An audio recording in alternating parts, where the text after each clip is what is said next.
Welcome back to another episode of Pretty Petty the Podcast. This is your Tito Alvin, your pretty but sometimes petty host, and in this podcast, pag-uusapan natin ang mga trending topics, hottest issues, and everything pretty and petty. Kung first time mo dito, please consider subscribing to our YouTube channel by clicking on that subscribe button and hit that notification bell para updated ka sa mga bagong episodes. If you are listening naman sa Spotify, you can follow our podcast by going back to the main page and then click nyo yung follow button. Now, this episode is a continuation or part 2 ng episode natin last week. So, ano bang ginawa natin last week? Tinanong natin si ChatGPT kung iboboto ba niya ang mga kandidato natin sa pagiging senador. So we have listed 15 names last week, no? Some of those 15 names were Bong Revilla, Bongo, Abby Binay, Pia Cayetano, and such. So kung hindi nyo pa napapanood yung episode na yan, feel free to go back, pause nyo muna itong episode na to, tapos balikan nyo yung episode na yun para alam nyo kung ano yung nangyari. Okay? So, last week nag-end tayo kay Philip Salvador, no? Alam naman natin na hindi siya iboboto ni ChatGPT. Again, if you missed that episode, please go back to that episode. Let's start this episode with Amy Marcos. Will ChatGPT vote for Amy Marcos? Let's see. According to ChatGPT, ChatGPT will not vote for Amy Marcos. Ang sabi ni ChatGPT dito, she has served in the Senate since 2019 and it's currently running as an independent candidate. However, her candidacy is marred by controversies regarding her educational background. Naku, matagal na to claims about graduating from prestigious institutions like Princeton University and the University of the Philippines have been debunked, with both institutions stating that she did not graduate from them. Ayan. Additionally, her family's involvement in the martial law era continues to be a point of contention for many voters. Yan. Tsaka, di ba nga, despite the fact that she is the sister of our current president, ang allegiance ni Amy Marcos ay dun sa kaaway niyang politiko or kaaway ni BBM na si Sara Duterte. So, I don't know, baka dahil din dun. Anyway, again, it's a no for Amy Marcos. Next. Ito. Feeling ko alam ko na yung sasagot ni ChatGPT dito, pero lagay pa rin natin siya. Will ChatGPT vote for Willie Revillame? Let's see. According to ChatGPT, ChatGPT will not vote for Willie Revillame. So, ang explanation niya, he has no prior political experience and has publicly admitted to lacking a legislative platform, stating that he would consider developing one if elected. His campaign focuses on helping the poor with promises to improve health, employment, and education, but lacks detailed policy proposals. Ayan. So, where is the lie though? But then again, it's a no for Willie Revillame. Next name on our list. Ito. Hindi ko sure kung anong sasabihin dito ni ChatGPT. Will ChatGPT vote for Benhur Abalos? Medyo tumatagal lang sumagot si ChatGPT. Medyo napapagod na siguro siya. Okay. Ito ang sagot. ChatGPT will vote for Benhur Abalos. It's a yes. So, Benhur Abalos is a seasoned public servant with extensive experience in local and national governance. He served as a mayor of Mandaluyong City for a few terms.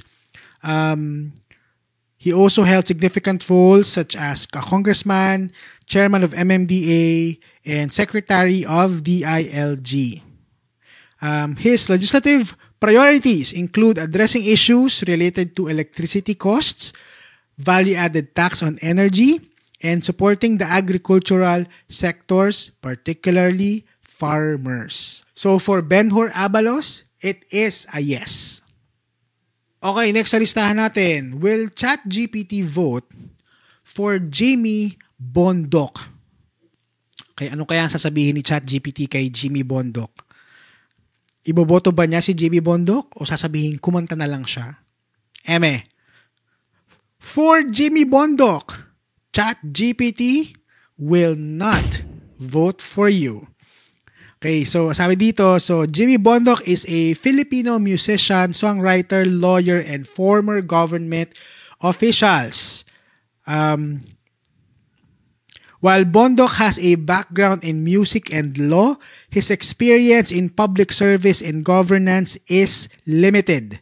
His candidacy is primarily based on his celebrity status and previous association with the Duterte administration. Given the absence of a comprehensive legislative platform and proven track record in public service, I would not vote for Jimmy Bondoc in the upcoming elections. Well, totoo naman. So sorry, Attorney Jimmy Bondoc, it's a no for you. Okay. Susunod sa ating listahan, ito hindi ko to kilala. It's a new name on my radar. So tignan natin kung iboboto ni ChatGPT ang isang Bonifacio Bosita. Okay. As for Bonifacio Colonel Bosita, ChatGPT says it's a no. Okay. So, sabi dito, so Bonifacio Bosita is a retired police officer and current representative for the One Rider party list in the House of Representatives. While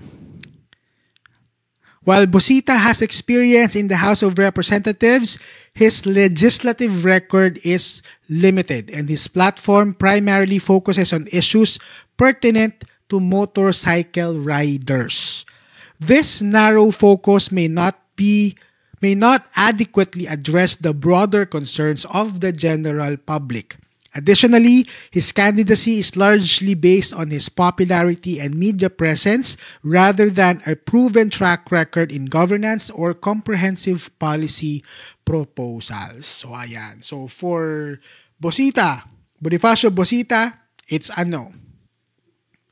Next on our list, will ChatGPT vote for Francis Tolentino?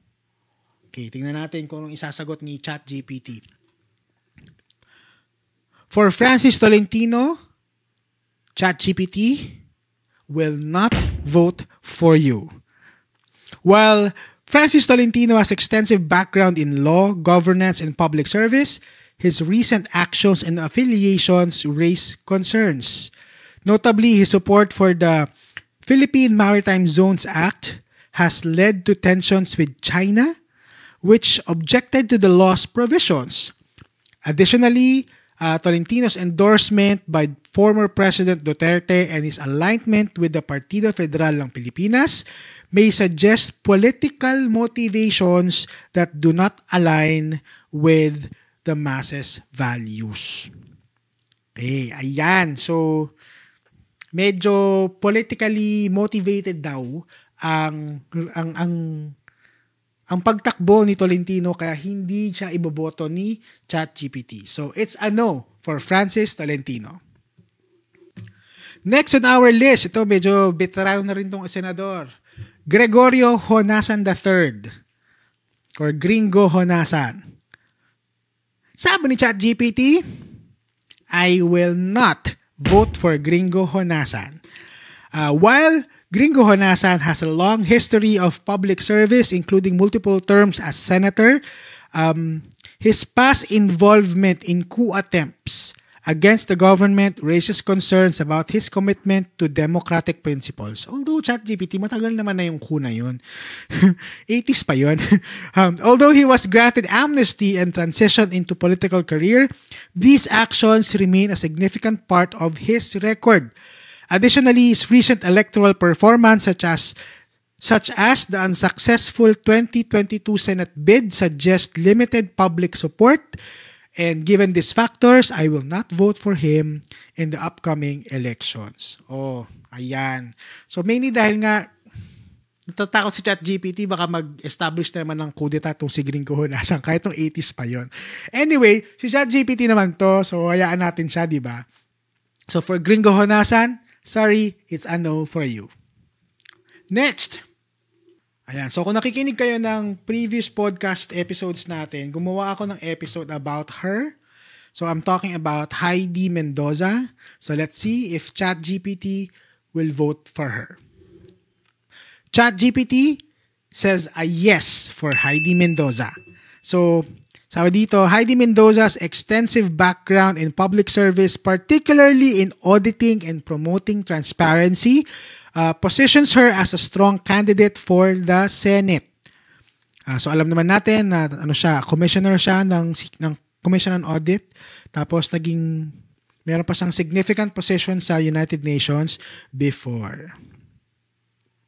So her consistent track record of integrity both domestically and internationally, coupled with her clear legislative agenda focused on transparency and accountability, makes her a commendable choice for the Senate. Okay. So it's a yes for Madam Heidi Mendoza. Next on our list, ito medyo maingay din to from the last elections, kaso hindi siya nakapasok.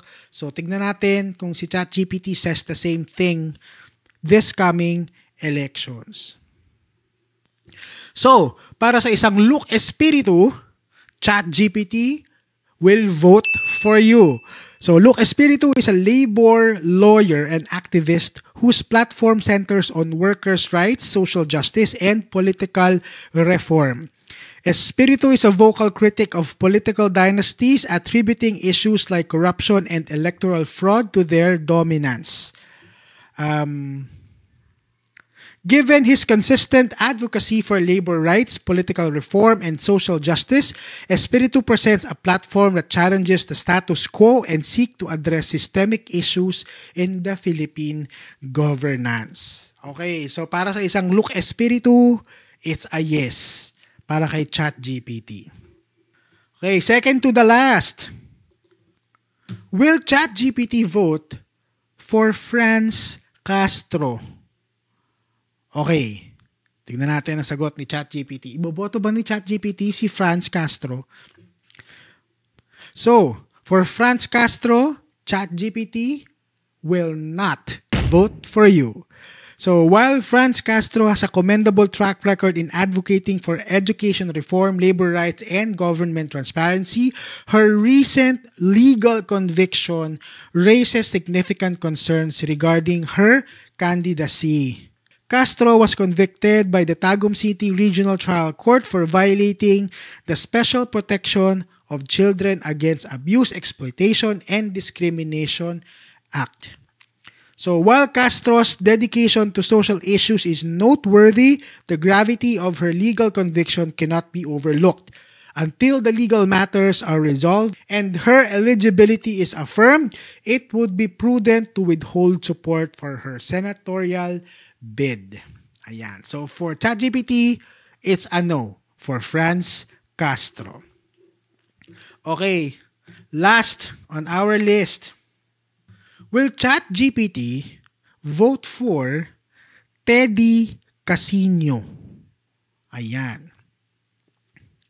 So, according to ChatGPT, yes, ChatGPT will vote for Teddy Casino. So sabi niya, Casino is a seasoned legislator and activist with a proven track record for advocating for social justice, transparency, and the rights of marginalized sectors.